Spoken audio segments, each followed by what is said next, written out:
In a world where teen comedies often fade with time, one film has managed to remain totally iconic, eternally quotable, and fashionably unforgettable: Clueless. Can you believe it's been 30 years since Cher Horowitz, our favorite Beverly Hills Queen Bee, first introduced us to a whole new way of talking, thinking, and accessorizing? As if we'd ever forget. Released in the summer of 1995, Amy Heckerling's masterpiece wasn't just a high school comedy, it was a pop culture revolution. And 3 decades later, it still reigns as one of the most beloved coming-of-age films of all time. So buckle up, because we're going back to the valley, diving deep into the closet, and revisiting the behind-the-scenes drama, casting chaos, and cultural legacy of the film that made us all want a rotating wardrobe and a little more kindness in our lives. Back in the early 90s, Amy Heckerling was riding high on the success of Fast Times at Ridgemont High and Look Who's Talking. But the idea for Clueless was born from a deceptively simple studio pitch. Fox had approached Heckerling with a request. They wanted a show about the cool kids in high school. Not the nerds, not the outcasts. This time, they wanted the popular kids. Heckerling, always one to dig deeper, decided to reimagine Jane Austen's classic novel Emma in the world of Beverly Hills teenagers. That seed of an idea blossomed into the bright, sun-soaked, totally outrageous world of Cher Horowitz, a privileged but big-hearted teen who's just trying to make the world a better place, one makeover and social project at a time. Heckerling's attention to detail was obsessive in the best way. She conducted real research by spending time at Beverly Hills High School, watching students and scribbling down the lingo, fashion, and attitudes she saw. One thing she noticed? The girls were in a constant state of grooming. Not just brushing their hair, grooming as a lifestyle. That observation helped shape the aesthetic and tone of the film, where appearance and effortlessness were everything, even though nothing about being a teen girl is ever effortless. She wanted to portray the lives of rich teens in a way that was specific, hilarious, and affectionate, not a parody, but an homage. Casting Cher Horowitz was always going to be the key. Heckerling was obsessed with a girl she had seen in a series of Aerosmith music videos. That girl? Alicia Silverstone. The actress had already starred in The Crush, but to Heckerling, she was the Aerosmith girl.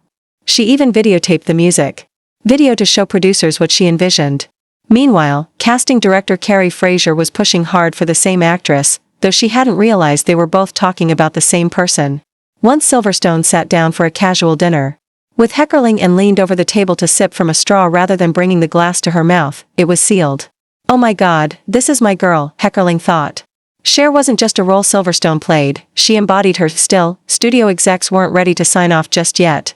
They wanted to cast a wide net, so names like Alicia Witt, Tiffany Thiessen, Carrie Russell, Gwyneth Paltrow, and even Reese Witherspoon floated around. But none of them captured the sweet, clueless charm of Cher quite like Silverstone. In the end, there was no other choice. She didn't just act the part, she was Cher. Silverstone wasn't the only one who had to jump through hoops to land a now iconic role. Paul Rudd, who plays Cher's ex-stepbrother turned love interest Josh, initially auditioned for Murray, the role that would eventually go to Donald Faison. Rudd didn't realize Murray was written as a black character and thought he was just a white kid into hip-hop culture. Once he understood, he pivoted, and thank God he did. Though the studio briefly flirted with other actors, including Ben Affleck and Jeremy Renner, they ultimately went back to Rudd. He screen-tested, nailed it, and won our hearts for the next 3 decades. And how about Brittany Murphy? When she showed up to audition for the role of Ty, the naive new girl in town, she wasn't quite what the producers had pictured. But there was something about her, something unpolished and authentic. When she delivered the now legendary line, "You're a virgin who can't drive," Heckerling knew she had found her Ty. And the chemistry between Murphy and Silverstone? Instant. Sweet. Electric. Donald Faison and Stacey Dash, who played couple goals Dion and Murray, were perfectly paired. Dash, at 28, was playing a high schooler, but nobody batted an eye because she had it. Dion's fashion was second only to Cher's, and her no-nonsense attitude gave the film one of its sharpest edges. The same goes for Elisa Donovan as the wonderfully awful Amber, the fashion victim with the best insults in the school. Her rivalry with Cher was deliciously petty, and endlessly quotable. Then there was Christian, the dreamy, James Dean type who turned out to be more interested in Tony Curtis than Cher. Finding the right actor for that role was a struggle. Countless guys auditioned, but it wasn't clicking. Enter Justin Walker, a New York-based actor who had just a few hours to prep for his audition. He walked in, nailed it, and became the perfect Christian. Walker famously got the call about landing the part while working at a bar in Manhattan. His reaction? He dropped the payphone and sprinted down 8th Avenue. Iconic behavior. Filming Clueless was like capturing lightning in a bottle. The cast had incredible chemistry, the dialogue sparkled, and every scene oozed with charm. But it wasn't just fun and games. Costume designer Mona May had a Herculean task: build a wardrobe for Cher that was high fashion, high school, and high drama. With over 60 outfit changes for Cher alone, the closet became a character in its own right. Who didn't dream of having a computer that helped pick out your perfect ensemble? That yellow plaid suit? A cultural reset. Dion's vinyl hat? A moment. Ty's transformation from grungy to glam? Pure magic. The script was just as revolutionary. Heckerling invented phrases, tweaked teen slang, and created a lexicon that seeped into everyday life. As if, became the rallying cry of a generation. Totally Buggin' and Full-on Monet were linguistic gifts. And then there was Cher's logic-defying, heart-melting speech about Haiti and refugees during her debate class. It was both hilarious and weirdly poignant, a perfect snapshot of teen logic filtered through privilege and good intentions, and the music. Oh, the music. The Clueless soundtrack was stacked with bangers: The Muffs, Beastie Boys, Coolio, and, of course, Rollin' with My Homies. It wasn't just background noise, it was a mixtape of teen rebellion and vulnerability. The music set the tone for every scene and helped turn the movie into a cultural phenomenon. The soundtrack even went platinum, proving that this wasn't just a teen movie, it was a movement. At the box office, Clueless was a sleeper hit, raking in $55 million and shocking executives who didn't quite get what Heckerling had created. But audiences got it. They saw themselves in Cher's journey, not the money or the closet, but the desire to grow, to help, to connect. She was kind, misguided, fashionable, and fearless. She could be shallow and thoughtful at the same time. In a world of binary characters, Cher was complex. She was real, even if she lived in a fantasy. The film's legacy only grew. It inspired a TV show, a series of books, a stage musical, and countless fashion lines. And the quotes? Still everywhere.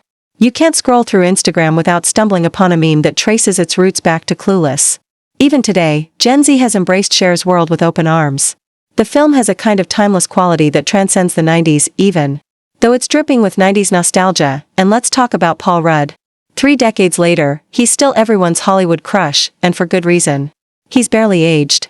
It's become a running joke, but there's something heartwarming about seeing Josh, the awkward do-gooder, become the eternal internet boyfriend. Silverstone, meanwhile, has leaned into her role as Cher, reprising it on social media and even dressing up again for fun TikTok recreations. She's not just proud of the film, she's honored to be part of something that meant so much to so many. As for the rest of the cast, their memories are tinged with joy and bittersweetness. Brittany Murphy's passing in 2009 devastated fans and castmates alike. But in every tribute, they speak of her warmth, her humor, and her immense talent. Her performance as Ty remains one of the most touching parts of the film, a goofy, lovable girl trying to find her place in a world that's moving too fast. And now, as the film turns 30, there's no better time to celebrate it all over again. Whether you were there on opening weekend or you just discovered it on streaming, Clueless remains a perfect cinematic escape. It's a world of fashion, friendship, flirting, and figuring things out. A world where even the most privileged girl in school can learn to open her heart and try to make a difference. Where love comes in unexpected places, and where a well-timed ugh, as if, can say everything that needs to be said. So, pour yourself a Diet Coke, toss on that plaid skirt, and press play. Because Clueless isn't just a movie, it's a vibe, a movement, and a cultural touchstone. And if you don't think it still slaps after all these years, then, well, you're just a full-on Monet.